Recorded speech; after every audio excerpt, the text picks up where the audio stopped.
Well, hello everyone. Good morning and welcome to our Lunch and Learn webinar. My name is Anil. I am the Customer Success Manager for SugarCRM across ANZ, and I'll be your host for this presentation. In today's topic between Blue Chip Infotech and SugarCRM, we will be having a discussion on how service automation can positively impact your business. We will explore how to seamlessly manage cross-channel communication, how visibility over your customers' information can streamline engagements, and finally, what best practices are available during COVID. So it is with great pleasure that I would like to introduce you to our two speakers, Romney Lai and Adam Frank. Romney is the Senior Product Manager of the Unified Communications and Customer Experience portfolio at Blue Chip Infotech. Before joining Blue Chip, Romney has been working as a SugarCRM reseller for 10 plus years. And I have personally worked with Romney across several projects myself, so I can very well attest to his extensive knowledge and experience in the space. Adam, our second speaker, has been with Sugar for just a year now, but he advises our customers as the Director of Solutions Consulting. And prior to joining Sugar, Adam has been around the CRM ecosystem and has worked with hundreds of customers spanning over a 10 plus year career. With that kind of Sugar experience, I think it's kind of safe to say that he is as sweet as they come. Now, before we get started, a few housekeeping items for everyone. Firstly, everyone is on mute, but you can communicate with us via the chat box, as Romney has mentioned earlier on. If you are having any technical difficulties, just let us know and we'll do our best in assisting you. Questions are fully encouraged at any time during the presentation, so please add these to the question box as well, and we'll cover these during the Q&A portion at the end of the presentation. Finally, this webinar is being recorded, so you can expect to receive an email with the link to the recording and the presentation in approximately 2 to 3 business days. And with that, I'll pass it over to Adam to tell us why there has never been a better time to impress your customers. Over to you, Adam. Thanks so much, Anil. Opening line, never been a better time to impress your customers. And when we think about time, we're thinking about this moment, today, and what's going on. What have we been talking about? What does every meeting and every conversation begin about? Well, it begins by talking about COVID. And the reason why it's never been a better time to impress customers is because realistically, we know that for many businesses, times are tough. And when we look at the statistics, we can certainly see that there are a lot of people who've gone literally out of business just because of what's going on in the world today. But the truth is, there'll always be something that can affect your business or your customer's business. I mean, Romney, you've been a business owner several times. Were you ever worried about going out of business? I have to say yes. There are times that things can get difficult, but I think if we can build a resilient organization, we can come through everything. And hopefully today we can share a couple of tips around that. There you go, Romney, another real business owner and someone who also was worried about going out. And that wasn't even with COVID around either. So the point there is there's always a risk, and there are ways that you can manage it or mitigate it, but there's always a risk. So for a moment, I'm going to ask you to cast your mind back 10, maybe 20 years back, and just imagine for a moment you are in print media. That's right, you're in print. Everyone around you is either being sold for cents on the dollar or going out of business. I'd like to introduce you to businessnews.com.au. They're a Western Australian media outlet which has put out a fortnightly newspaper for years, as well as daily business alerts. Folks like these guys could see the writing on the wall and attempted to get ahead of the curve, but simply putting content online wasn't enough. They had to deal with the fundamental data challenge. When I think about the data challenge, what I mean here is they've got different departments talking to the same customers, and they didn't have visibility over these conversations. Now, Anil, could I just ask, have you ever had that experience before, where you call up a support department and you give them your life story, and then that person puts you on hold, the call gets dropped, you have to call a second person, and the second agent has no clue of what you're talking about. Does that sound familiar at all? It sounds awfully familiar, and unfortunately, more recently than I would like to hope to say as well. That is a sad experience. In fact, I had it myself just last night, trying to deal with Woolies online. Painful experience. But this was their world, and it genuinely affects customer experience. They were out there trying to focus on actually implementing Sugar. They wanted to turn things around for them. And the question is, did that work? Did they see any sort of improvement? Well, short answer is, yeah, proof is in the pudding. They grew their line of business, they saved an absolute bucket load of cash, and most importantly here, they saw a sharp increase in their Net Promoter Score. Now, if you're not familiar with what a Net Promoter Score is, it's a very commonly used industry statistic to track how satisfied your customers are with you. If you've ever received one of those emails that say, hey, would you recommend our business to your friends and colleagues? That's what it's used for. Now, if you've followed NPS, Net Promoter, you'll know that even having a positive number is a good thing. These guys got up to 30, and that was all from having a single view of their customer. Now, their CRM is configured, with customer details being available through a portal. There are additional reporting tools, and there's also automation to get emails out. Because I mentioned before, they've got these daily news alerts. So in this case, their members can log in, they can update details about themselves, and declare what sort of topics they'd like to receive in their daily alert emails. By using workflows, things like newspaper layout, ad placement, and even the frequency of these things, their entire print delivery database, all of it is inside Sugar. Subscription management, invoicing, all of that is basically at the click of a button. These are all things that used to be manual effort, and that's why you can sort of see there the massive saving. But better than the savings, subscriptions income became the largest revenue source, and they quadrupled their monthly traffic, which when you're trying to give away your content and then you've made the decision to put it behind a paywall is a very big deal. So my question here is, what did their CEO have to say about this? Because that's actually the stakeholder that we were working with here, a gentleman by the name of Charlie Gunningham. And as the CEO of Business News, he gave us a number of great quotes, and I thought this one was a very key one to keep in mind. I'm just going to pause for a moment here, give you a chance to read it. This was from a guy who was called in to help save a withering print business. And now we're the platform to run his whole business. When we asked the question at the start, never a better time to impress? Absolutely. I mean, never a better time to help save a business, really. Now, Romney, this is obviously a phenomenal turnaround story for Business News. And if you sort of, I guess, think about it a bit more broadly, for other organizations who are looking to, to reimagine their customer experience, where do you see the risk in this equation? Yeah, first of all, I really love this kind of story because actually that's why I really like working with customer to implement the system. I think one of the major risks, right, is actually where the gaps, right? So let me ask you a question, Adam, right? If a customer, actually, you just actually answered that before, but you've been just frustrated by a customer who is hard to get in touch with, or does not respond to your requests or inquiries. And sometimes when you're dealing with this kind of organization, you feel like your request just fall through the gap somewhere, right? No one pick it up. You don't know what's going on.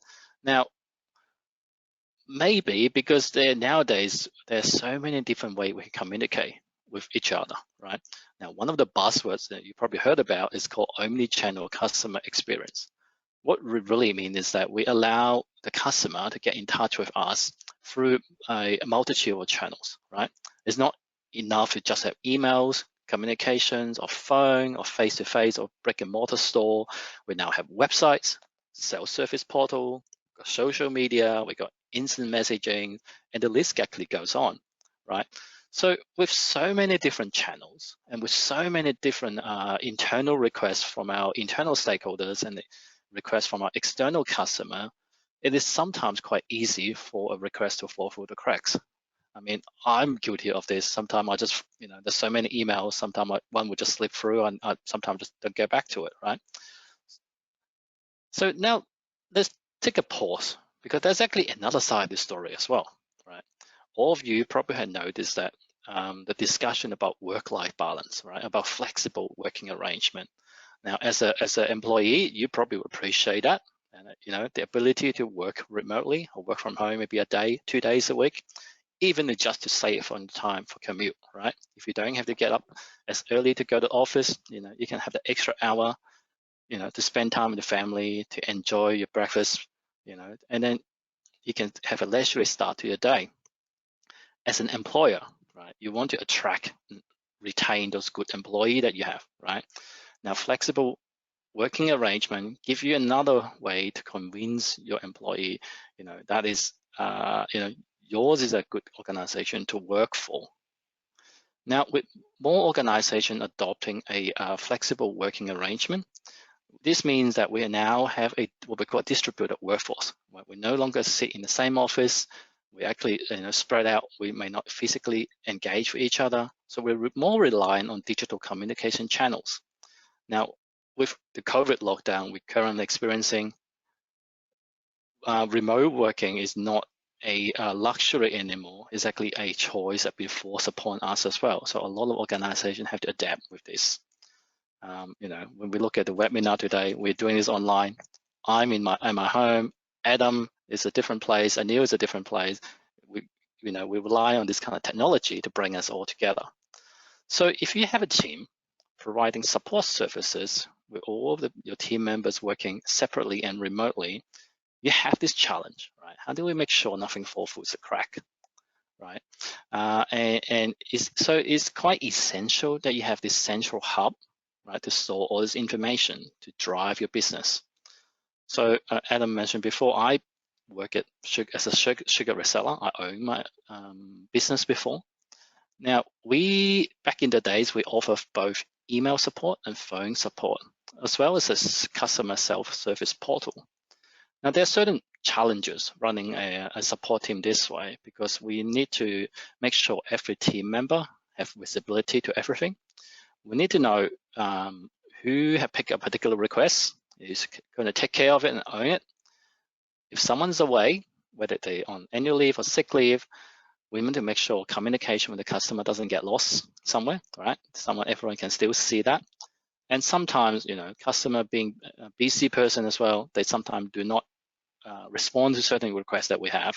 We need to some sort of tracking so we can prod those customers and to get back to us. So as you can see, it's actually quite easy for something to fall through the gaps, right? And we need to have that central platform.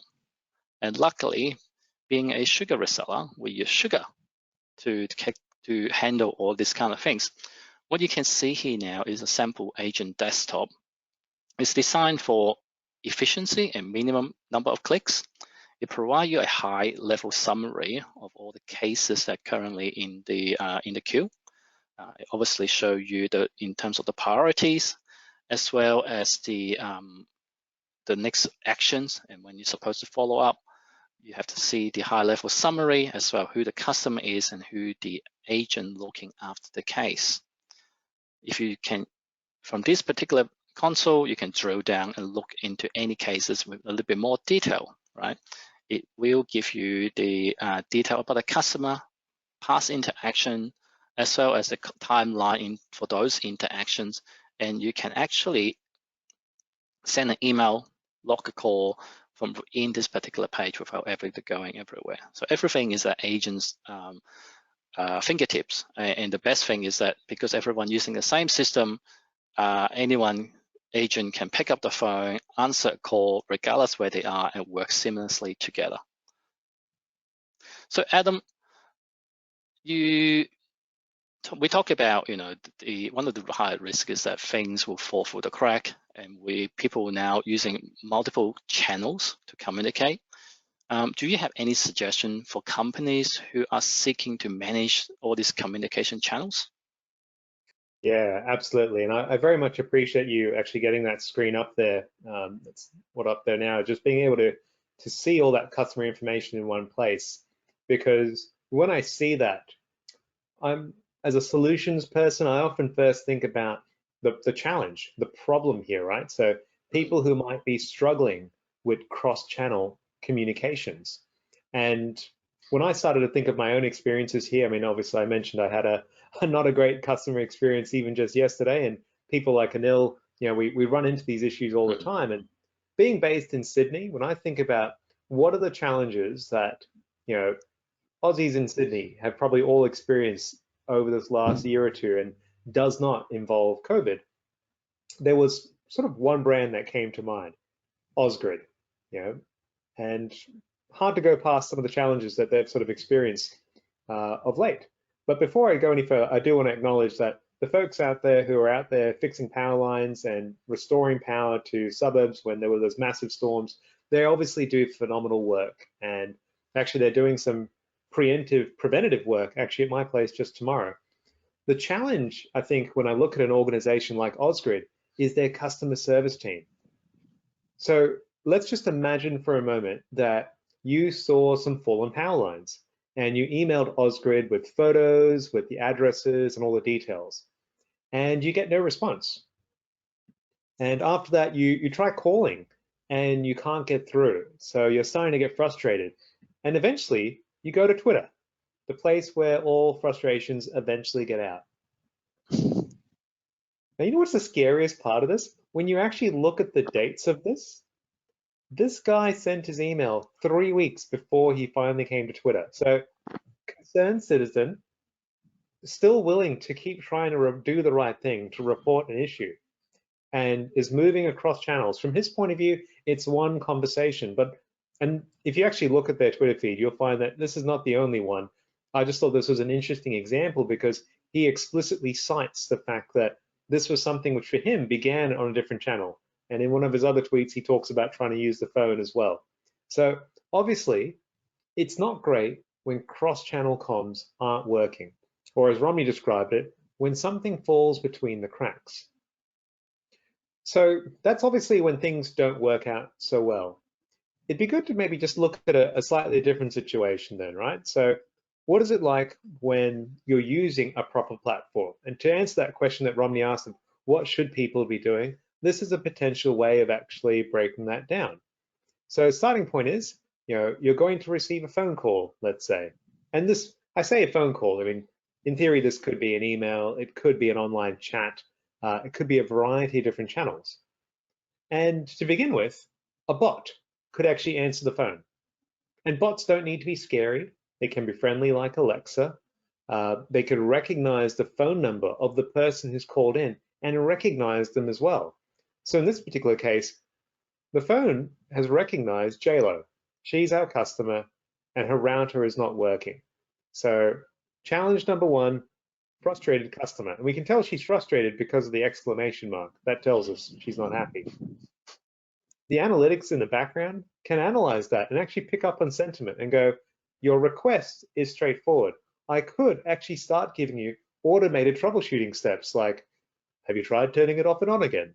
But because we've detected that she's not happy, we're going to automatically transfer her to an agent. So transitioning from automated bot to live agent is actually a transition of channel to begin with. And that routing can work off a range of things, right? So in the background, we could look at, okay, who do we have in the team who knows about routers? Who knows about the router that JLo purchased from us? Who's the expert on that particular product set? Is it the fact that she's raised an issue last week and somebody has already helped her? So rather than go through all those boring questions again, maybe we should send her back to the same person as last time. In this case, we might look at it and go, you know what? This is JLo, right? JLo.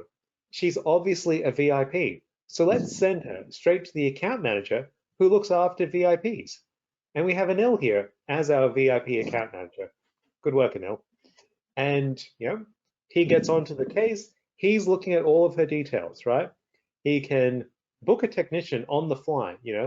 cross from phone to mapping, identify that there are agents in the area, send her a text message as confirmation so that she receives something on her phone to let her know about it.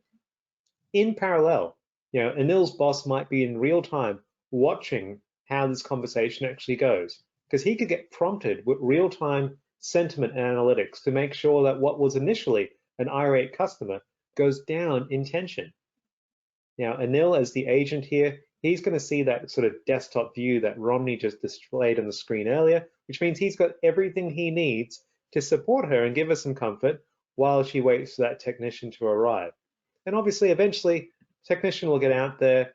He will more than likely turn the router on and off again, unplug and replug, and things will magically begin working. She receives an email follow-up.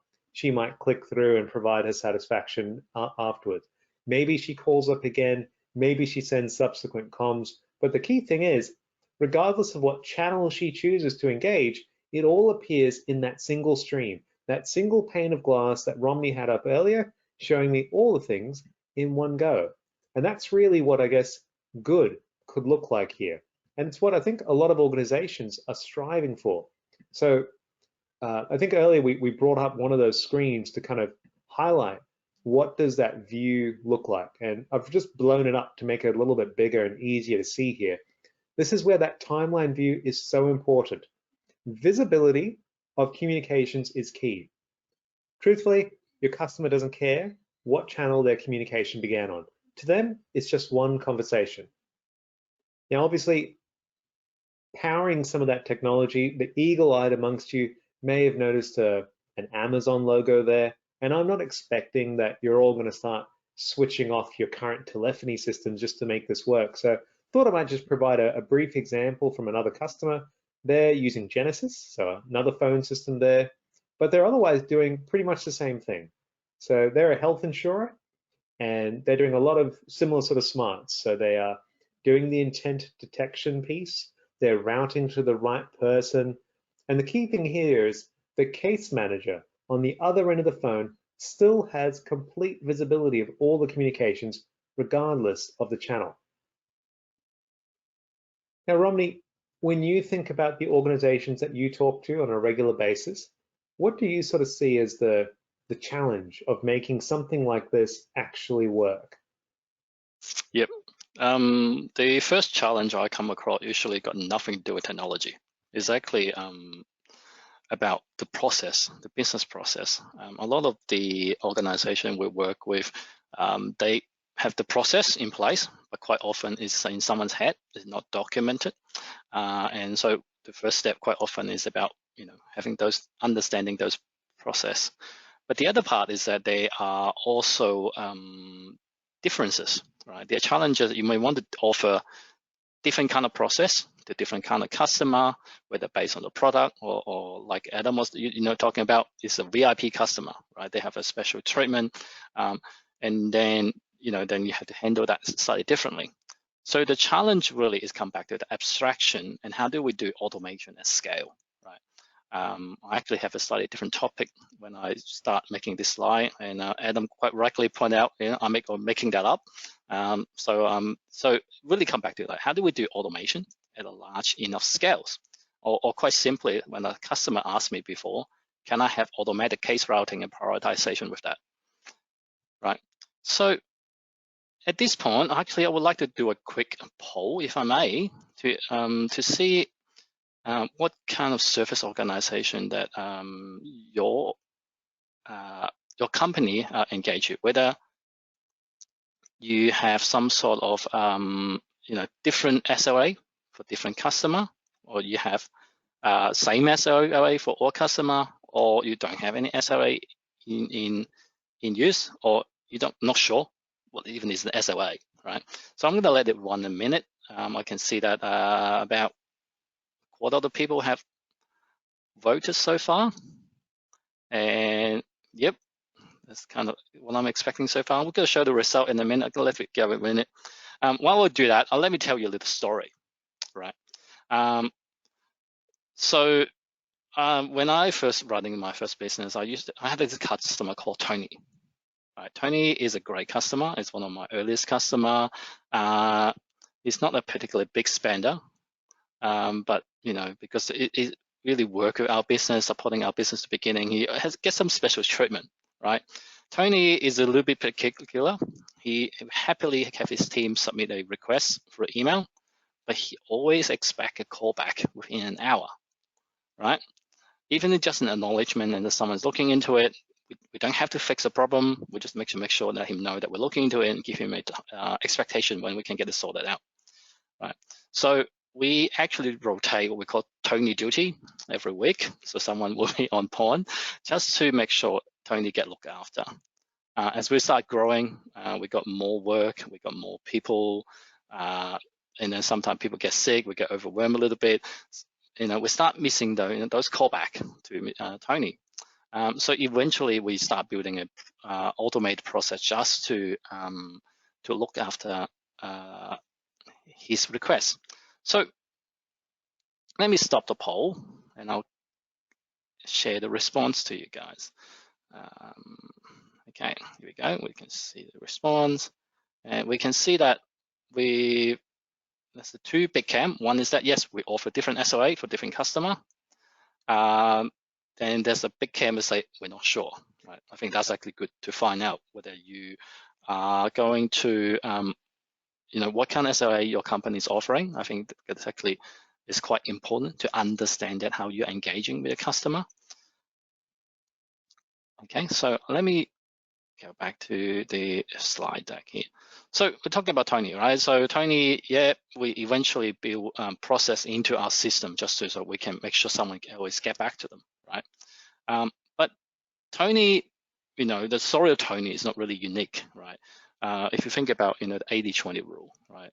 We start off is that we say, when you run the project, 80% of the effort is spent in the last 20%, the last mile to make sure everything goes right, because sometimes the difficult challenge comes up.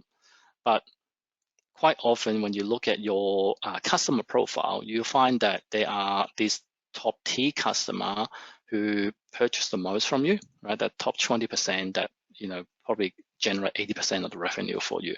So quite often, and as our polls show, there are different SLA for different customers, right? We want to provide different treatment for different customer based on their actual tier of support. Now, I'll talk about we used to custom build certain things into it, but nowadays this process is actually much more simple, right? Because within the platform, there is what we call the SugarBPM, which is essentially a business process automation tool engine built into the system. It allow you to create workflow and rules to handle things that you do manually, repeatedly, right? Better off letting the platform to do the work for you, so you don't have to worry about it, right? In this particular case that we are showing on screen is actually how we can handle different SLA for different customer, especially with follow-ups. Now we can tweak this to do in terms of a skill-based routing support process.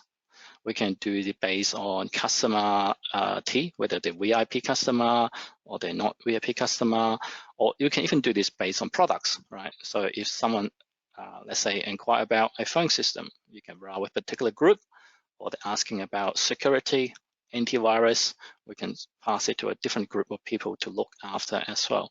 So the possibility is quite endless. The system nowadays provide out-of-box template for this kind of scenario, but the tool is a no-code solution that you can just drag and drop and build your own process to support, the specific process that you have. There are different business hours, for example, you have a different product and team offering. So it's fully configurable to suit what you want to do. Right. So Romney, is it really just as easy as just dragging and dropping, and I no longer have to worry about having an anxiety attack thinking about the coding behind it? That's right. So actually it does make it really easy, right? So some of my customer, what we have done is that we configure it and they can put people into different groups, and then they don't have to adjust this. and routing happens based on who's ever in the groups. Then there are people who are maybe more hands-on, more savvy, they're more adventurous, they would like to build their own. It's all configurable as well. So That's great. yeah, it is actually quite powerful in that sense. Now, but like I said in the beginning, it's all about understanding your business process first. Once you have that understanding, you can then start using the tool to build this out for you. But I know that we said about it's drag and drop, it's quite simple to use, but when the first time I look at it, I actually think, oh, this actually could look quite scary, right? So Adam, for people who think, oh, this could be confronting to me, where will I find the time to set up this such a complex process? What do you have, some suggestion that you may have to offer them? It's a good question, Romney. Very good question. And I echo that sentiment. Sometimes people will look at diagrams like this, and it does feel a bit hard to get best practice sort of Absolutely. up and running. And the perception is like, if I want best practice, well, then it's going to cost me an arm and a leg to get there. And when I think about the challenge of that, how do we get best practice but at an affordable and measurable sort of way? I thought the best way to look at this was, let's talk about a customer. And in particular, you mentioned that people who like to configure things, they're a little bit more adventurous. So I thought, let's bring up an adventurous sort of customer. So Backcountry.com, it's basically like Kathmandu. So if you ever had to go out and get some wilderness wear, that's what these guys are. And they had a service desk which had about 200 people in it. They call their customer service agents or account managers, they call them gearheads. And they manage about 600,000 customer contact points every year, probably about 13% of the revenue as well. And what they were struggling to do was to implement best practice. And when we think about a customer service department, the question first is, what is best practice? Because this is an online retailer, and we were talking earlier about the risk of people going out of business. If you're an online retail, you are fearing Amazon, right? So first question is best practice to try and to beat Amazon at their own game, to supersize your automation with lots of workflows like that. And what they decided was to actually do something a little bit different. They actually went in the other direction. They doubled down on personal touch. And you see, these agents of theirs, they're so-called gearheads, they're all thrill seekers as well. The trick was to match a customer request with the gearhead who would be able to provide the best quality of service. So the focus was on quality of service. Question is, did it work? And well, in one case, a group of backcountry customers got together to surprise their gearhead with a ski trip planned solely in her honor. Now, Anil, you've been an account manager before. Could I just ask, have any of your customers ever planned a ski trip in your honor? I'd be lying if I said they did. Oh, wait, sorry. We're in Australia. That obviously doesn't make sense. We don't have skiing here, do we? Let's start with a simpler idea. Has a customer ever treated you to a fancy dinner? No. Very, very, very unlikely. If they have, I've missed it. It's a sad story, but can you imagine that? Over here, they're having gearheads being invited to their customers' weddings. That's how much of an impact they had with stellar customer experience. Obviously, you're wondering, did it keep them alive versus Amazon? And did it cost them an arm and a leg? I mentioned some numbers before. 200 people, 600,000 contact points per year, and 13% of their business's revenue. After they implemented Sugar, they were able to scale to get to 500 people, 3.5 million contacts per year, and now we're contributing 30% to the company's bottom line. Each of these gearheads is looking after 4,000 customers. Now, these recommendations, the routing that I described before, it's based upon some pretty intelligent sort of smarts, right? So they are identifying the type of customer and then matching them to the right agent. So let's say that you're buying a pair of shoes, and gearheads know to ask you, well, why are you buying shoes? And maybe you just say, look, we're in COVID lockdown. I'm just going for a walk to my local park 5 kilometers away. But in another time, someone might say, oh, actually, I'm planning to go hiking in Mount Kilimanjaro later this year. And the guy goes, really? I went to Kili last year. And you know what?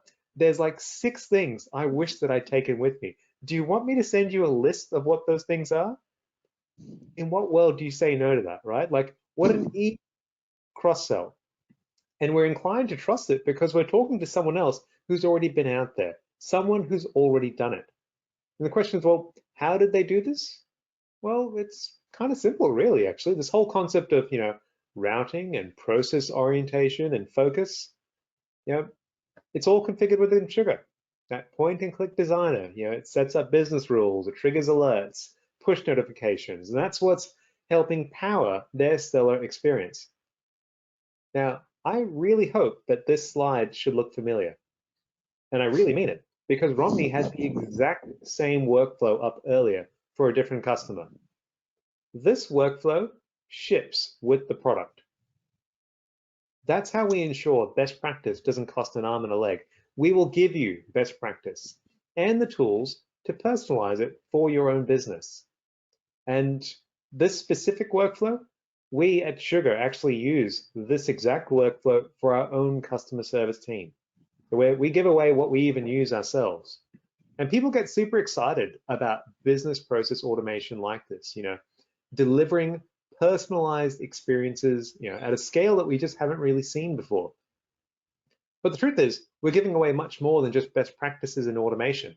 I mean, the customer here, Backcountry, Peter, he was amazed just when he saw how much he could do himself, because Backcountry also chose to do a lot of this implementation on their own. When they realized that they could set up automation with their mouse, that it didn't require code, why pay expensive consulting fees, right?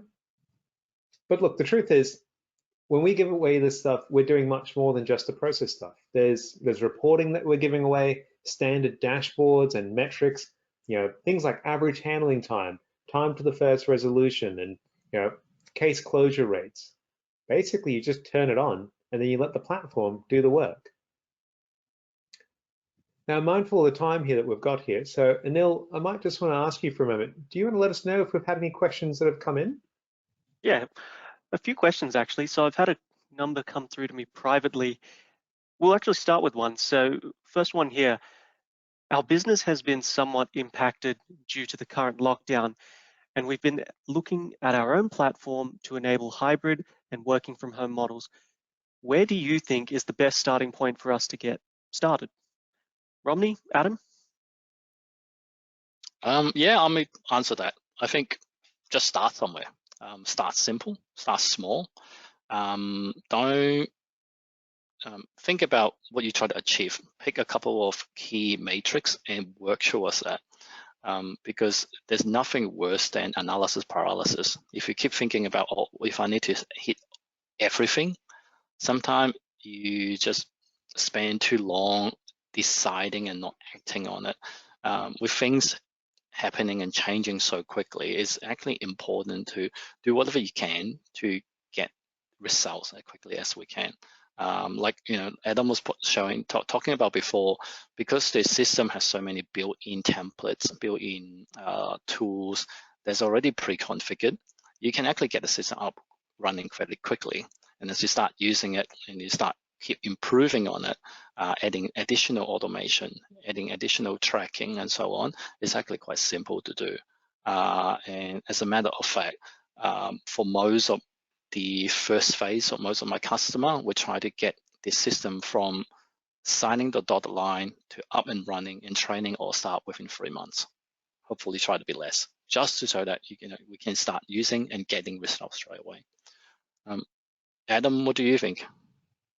I was just thinking about the timing you've just described there, and I think honestly, for getting the basics up and running, you can actually be a lot more aggressive than that. So I know another organization which is, they currently have shared mailboxes, and the challenge was, like, when they were all in one office together, having a shared mailbox is kind of okay because your tickets come in, and if you're wondering where is something up to, you literally could just stand up and do like meerkat style and ask people like, oh, does anybody know where the ticket from John went to? Oh, you sent it to Sally, right? that doesn't work when we're all working from home, right? So they've got a That's right. massive problem where they don't have visibility about what state an email is in. So all we're doing is really basic stuff, right? Sugar is bringing in the emails, bringing it into that consolidated single queue that Romney had up earlier. And just to get that up and running, configured, and I think about 7 or 8 people onboarded, I think it's like about 3 or 4 days worth of work. So in 1 week, they plan to transition. Half of that time will actually be on training. So There you go. Start yeah, fast. start well, yeah. Yeah, wow, So cool.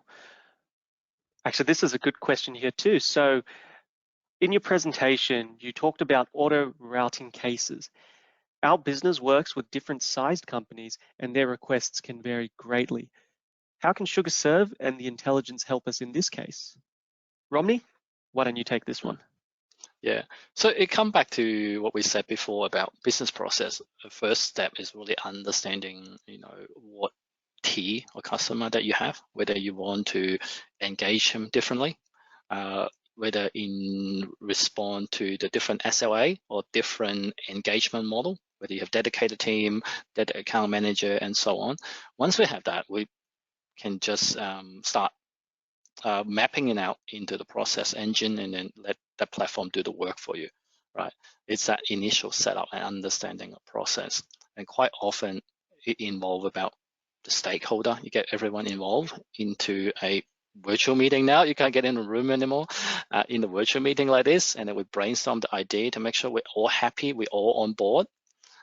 And then we can, once we agree, and then someone can go and do it, whether your implementation partner or even train the trainer, get the CRM, future CRM administration, start doing that, working shoulder to shoulder together to do that. Definitely. So the tool set is there. I think it's understanding your business to make the system work for you and not the other way around. Yeah, couldn't agree with you more there. There's one more question here as well, and this is actually something that kind of hits home for me, and I hear a lot from some of the customers when we talk to them.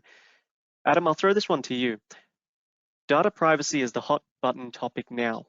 With all the customer data that businesses like us are collecting, what are some of the things we need to think about in terms of data residency issue across our business? yeah, it's a good question. And particularly as legislation continues to change and evolve, it's becoming more and more important for businesses to, first of all, just be aware, where is your customer data? If you go back 20 years ago, customer data lived in the server that was in your kitchen. So this didn't even used to be a topic. But then a bunch of other companies sold us the dream of the cloud, and servers started being everywhere. And it's kind of amazing, actually. Most of the largest sort of cloud companies that you've probably worked with yourselves, they don't keep their customer data inside Australia. And what that means is they're subject to foreign jurisdiction. Now, obviously, we all hope that the Patriot Act is never invoked to try and go after your own customer data, but it's about control.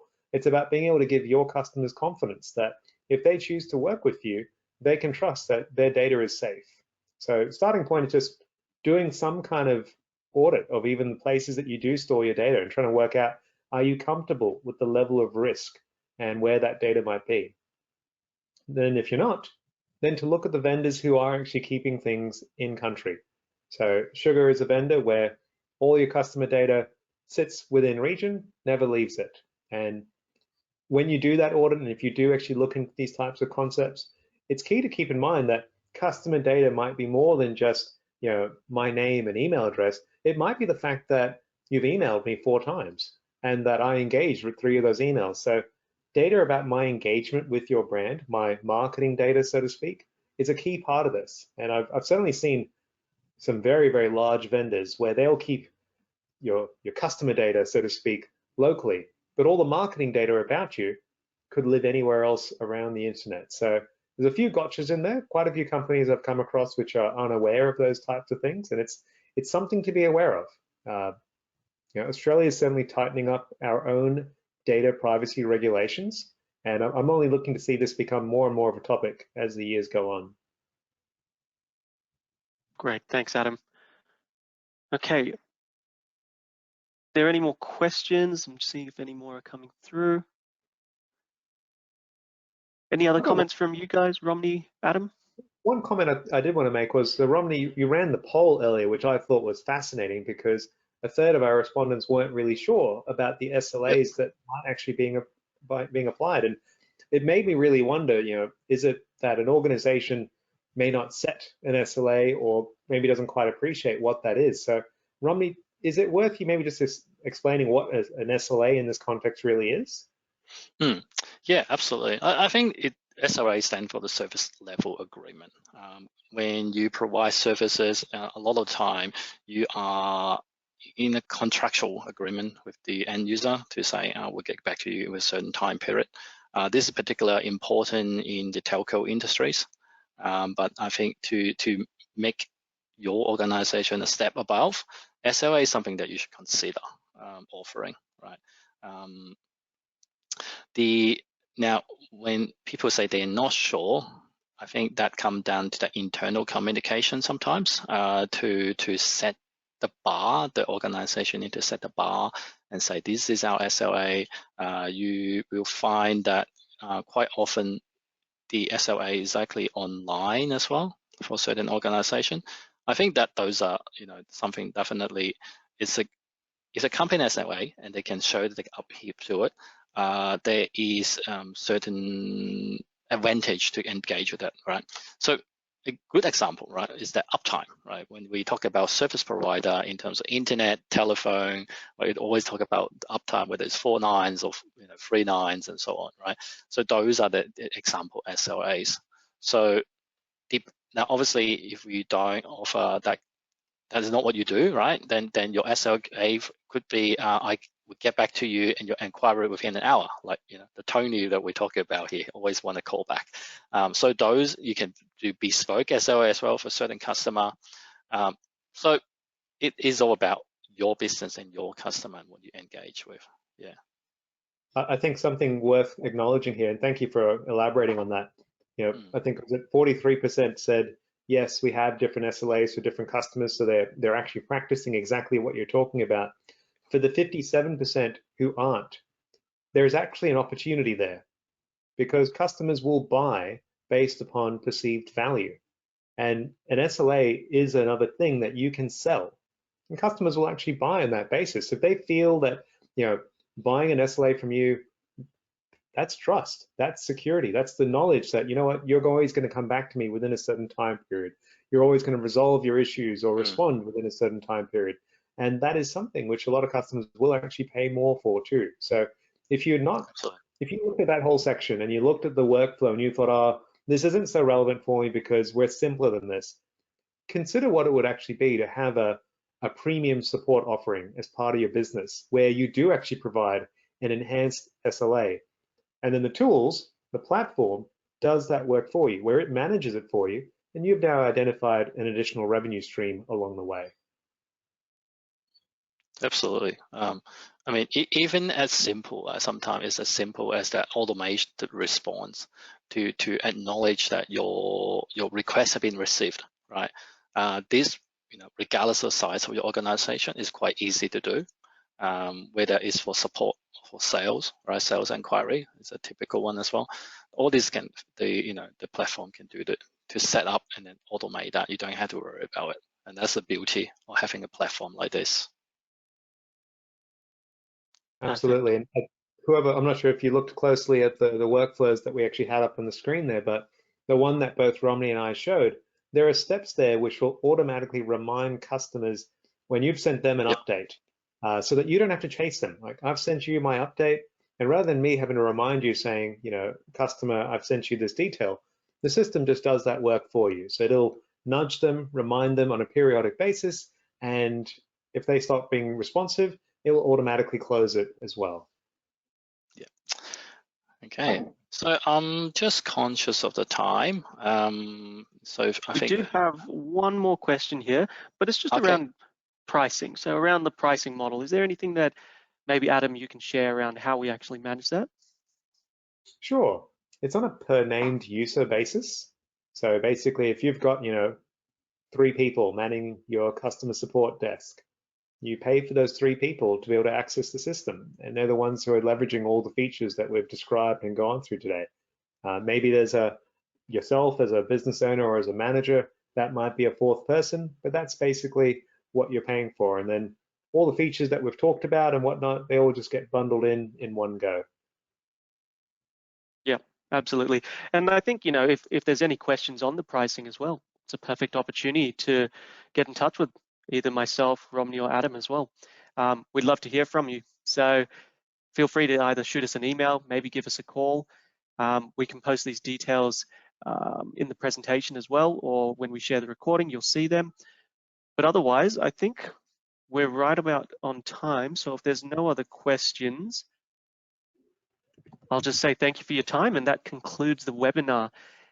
We will be sending this recording out, as I mentioned, and it will be available tomorrow, I'm quite sure. So with that, I think that we Thank you can all. conclude it. Thank you very much. Yep. Thank you for spending the time with us for this hour. Hope you get something out of it. Like Anil said, feel free to reach out to any of us if you have any further questions. And I'll look forward to hearing from you guys. All right. Thank you. Bye. Thank you, everyone.